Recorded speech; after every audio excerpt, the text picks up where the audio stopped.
Halo teman-teman semua, di kesempatan kali ini kita akan membahas tentang mengelola sumber daya manusia atau yang biasa kita dengar dengan Human Resource Management. Untuk materi pertama, kita akan membahas tentang proses manajemen sumber daya manusia. Mengapa sih manajemen sumber daya manusia itu begitu penting?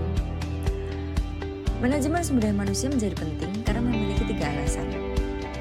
Yang pertama, manajemen sumber daya manusia bisa menjadi sumber yang signifikan bagi keunggulan kompetitif seperti yang ditunjukkan berbagai studi. Dan hal ini berlaku bagi semua organisasi di seluruh dunia. Yang kedua, manajemen sumber daya manusia menjadi bagian penting dari strategi organisasi. Meraih kesuksesan kompetitif melalui karyawan menyiratkan bahwa manajer harus mengubah pemikirannya terhadap para pekerja dan bagaimana mereka memandang hubungan kerja yang ada. Yang ketiga, bagaimana organisasi memperlakukan orang-orangnya ternyata juga sangat mempengaruhi kinerja organisasi.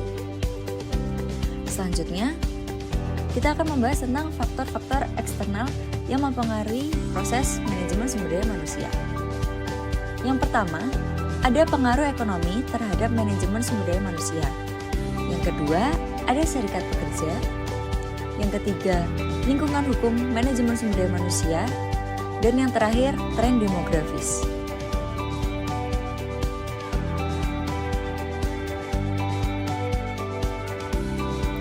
Untuk materi yang kedua, kita akan mengidentifikasi dan menyeleksi karyawan yang kompeten.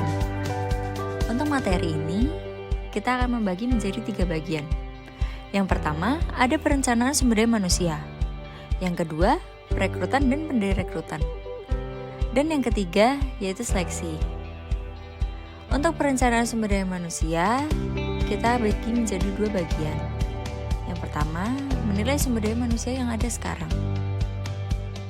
Manajer memulai perencanaan sumber daya manusia dengan mengamati inventaris karyawan yang ada. Inventaris ini biasanya mencakup informasi tentang karyawan, seperti nama, pendidikan, pelatihan, pekerjaan sebelumnya, bahasa, kemampuan khusus, dan keahlian profesional. Bagian penting dari penilaian saat ini adalah analisis pekerjaan, yakni penilaian yang merinci sebuah pekerjaan beserta perilaku yang diperlukan dalam mengerjakannya. Yang kedua, memenuhi kebutuhan sumber daya manusia di masa mendatang. Kebutuhan sumber daya manusia di masa mendatang ditentukan oleh misi, tujuan, dan strategi organisasi. Permintaan akan tenaga kerja berasal dari permintaan akan produk atau layanan organisasi. Setelah menilai kemampuan sumber daya manusia yang ada dan kebutuhan mendatang, manajer bisa memperkirakan bidang-bidang yang mengalami kelebihan ataupun kekurangan staf. Selanjutnya, perekrutan dan penderekrutan.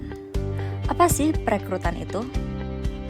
Perekrutan yaitu melokasikan, mengidentifikasi, dan menarik para pelamar kerja yang kompeten. Adapun sumber-sumber perekrutan sebagai berikut.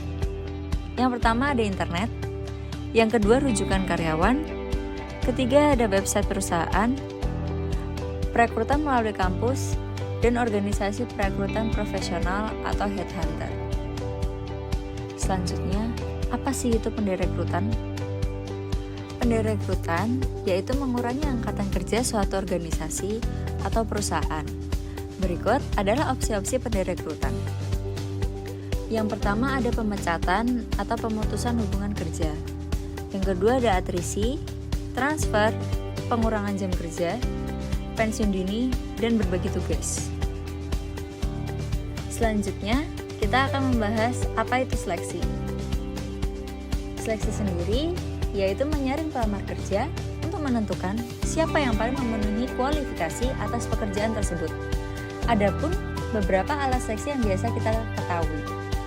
Yang pertama yaitu formulir aplikasi, yang kedua ada tes tertulis, tes simulasi kerja, wawancara, investigasi latar belakang, dan pemeriksaan fisik.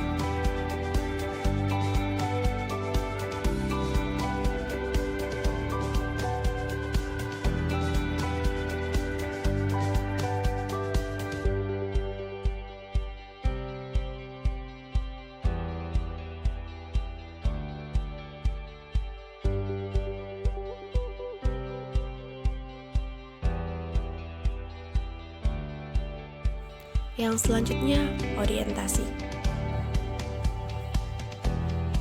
Orientasi merupakan transisi karyawan baru ke dalam suatu organisasi.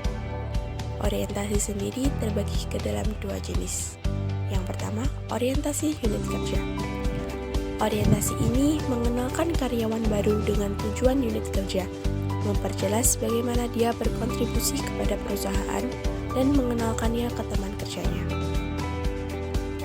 Selanjutnya, orientasi organisasi. Orientasi ini memberitahukan kepada karyawan baru tentang tujuan, sejarah, filosofi, prosedur, dan peraturan di dalam organisasi. Selanjutnya, pelatihan karyawan. Pelatihan karyawan merupakan sebuah proses mengajarkan pengetahuan dan keahlian tertentu serta sikap agar karyawan semakin terampil dan mampu melaksanakan tanggung jawabnya dengan baik. Jenis-jenis pelatihan. Pelatihan terbagi menjadi dua, yaitu pelatihan umum dan pelatihan khusus. Pelatihan umum meliputi keterampilan komunikasi, pemrograman dan aplikasi sistem komputer, layanan pelanggan, pengembangan eksekutif, pengembangan dan keterampilan manajerial, pengembangan diri, penjualan, keterampilan supervisi, serta pengetahuan dan keterampilan teknologi. Sedangkan pelatihan khusus meliputi keterampilan pekerjaan hidup dasar, kreativitas, pendidikan konsumen, kesadaran budaya atau keanekaragaman, perbaikan penulisan, perubahan tata kelola, kepemimpinan, wawasan produk, keterampilan presentasi atau berbicara di depan publik, keamanan, etika, pelecehan seksual, kemampuan membangun tim, kesehatan, dan sebagainya. Selanjutnya, metode pelatihan. Meskipun pelatihan karyawan bisa dilakukan dengan cara tradisional, banyak organisasi yang lebih mengandalkan pada metode pelatihan berbasis teknologi karena keterampilan, fleksibilitas, dan biayanya dalam menyampaikan informasi.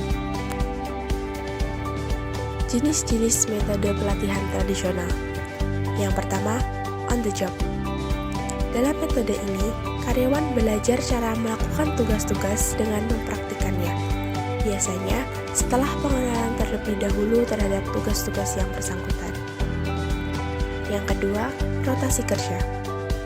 Dalam metode ini, karyawan bekerja di berbagai bidang pekerjaan, sehingga karyawan dapat mengenali beragam tugas. Yang ketiga, mentoring dan coaching, di mana karyawan bekerja dengan karyawan berpengalaman yang memberikan informasi, dukungan, serta dorongan. Yang keempat, latihan pengalaman, di mana karyawan berpartisipasi dalam permainan peran, simulasi, atau jenis pelatihan yang melibatkan tatap muka langsung. Selanjutnya, manual atau buku kerja, yaitu karyawan merujuk pada buku pelatihan dan manual untuk mendapatkan informasi. Dan yang terakhir, kelas pelatihan. Dalam metode ini, karyawan menghadiri suatu kelas yang dirancang untuk menyampaikan informasi spesifik. Jenis-jenis metode pelatihan berbasis teknologi. Yang pertama, CD-ROOM, DVD, rekaman video, audio, ataupun podcast. Dalam metode ini, karyawan mendengarkan atau menonton media tertentu yang berisikan informasi atau mempertunjukkan teknik-teknik tertentu. Yang kedua, video conference, teleconference, atau TV satelit. Dalam metode ini, karyawan mendengarkan atau berpartisipasi ketika informasi tersebut disampaikan atau suatu teknik diperlihatkan. Yang selanjutnya, e-learning, yaitu pembelajaran berbasis internet di mana karyawan berpartisipasi dalam suatu simulasi multimedia atau modul interaktif lainnya. Dan yang terakhir, mobile learning, yaitu pembelajaran yang dilakukan melalui perangkat mobile.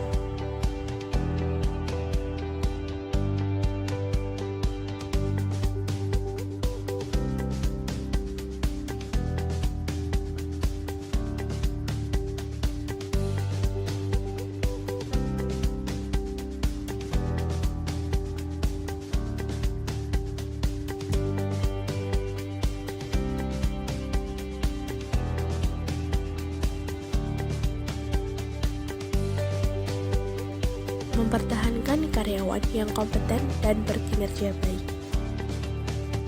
Dalam hal ini terdapat dua cara, yaitu manajemen kinerja karyawan dan kompensasi serta tunjangan. Dalam manajemen kinerja karyawan, terdapat beberapa metode penilaian kerja, seperti menulis esai, peristiwa penting, skala penilaian grafis, BARS atau Behaviorally Incorporated Scale, perbandingan multi karyawan, MBO atau Management by Objective, dan yang terakhir penilaian 360 derajat. Yang selanjutnya, kompensasi dan tunjangan. Banyak karyawan yang berprestasi menerima gaji yang sama dengan mereka yang kurang berprestasi. Dan program kompensasi perusahaan tidak memungkinkan adanya kenaikan gaji bagi karyawan yang bertahan di posisi yang sama. Manajer harus mengembangkan sistem kompensasi yang mencerminkan sifat dasar pekerjaan dan tempat kerja yang selalu berubah dalam upaya memotivasi para karyawan. Kompensasi organisasi bisa meliputi berbagai jenis imbalan dan tunjangan, seperti gaji dan kompensasi upah pokok, upah dan tambahan gaji, pembayaran insentif, dan tunjangan serta layanan lainnya.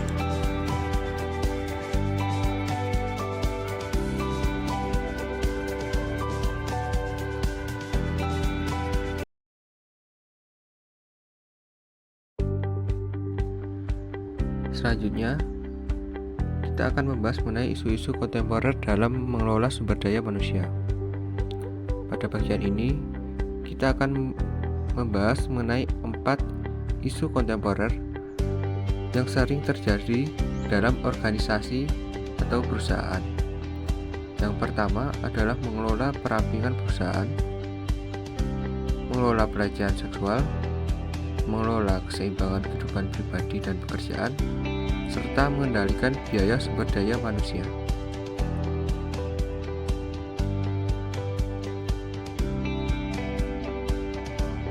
Yang pertama, mengelola perampingan perusahaan. Perampingan atau downsizing adalah eliminasi terencana atas berbagai pekerjaan dalam suatu organisasi. Ketika suatu organisasi mengalami kelebihan karyawan yang bisa terjadi saat organisasi sedang mengalami resesi ekonomi, penurunan pangsa pasar, pertumbuhan yang terlalu agresif,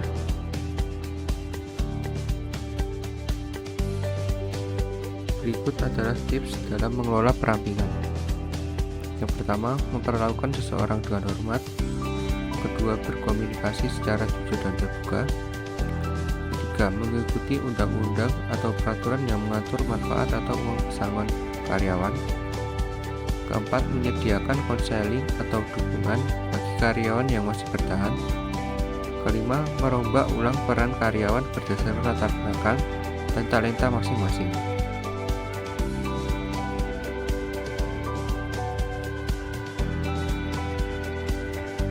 Kedua, mengelola pelecehan seksual. Pelecehan seksual didefinisikan sebagai tindakan atau aktivitas yang tidak diinginkan akibat dorongan seksual yang secara eksplisit atau implisit mempengaruhi pekerjaan, kinerja, atau suasana kerja individu. Pelecehan seksual ini bisa terjadi antara lawan jenis atau sesama jenis. Percintaan di tempat kerja bisa berpotensi menimbulkan masalah besar bagi organisasi. Selanjutnya, yang ketiga, mengelola keseimbangan kehidupan pribadi dan pekerjaan. Manajer yang cerdas mengakui bahwa karyawan tidak meninggalkan keluarga dan kehidupan pribadinya ketika bekerja.